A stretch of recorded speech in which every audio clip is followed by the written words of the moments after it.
রমজানে যে সমস্যাগুলো নিয়ে পেশেন্টরা আমার কাছে আসেন তার মধ্যে বেশিরভাগই থাকে কোষ্ঠকাঠিন্য, হজমের সমস্যা, গ্যাস্ট্রিকের সমস্যা।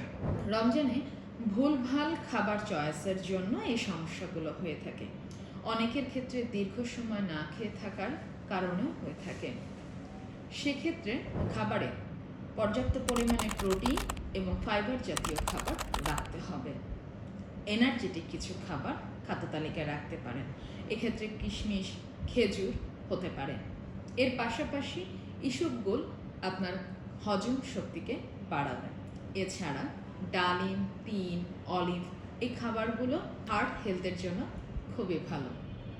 এই সবগুলো খাবারের সমন্বয়ে তৈরিকৃত সুন্না ফ্রুট জুস। ইফতারের সময় বা ইফতারের পর 1 গ্লাস সুন্না ফ্রুট জুস আপনার সারা দিনের ক্লান্তি দূর করতে পারে।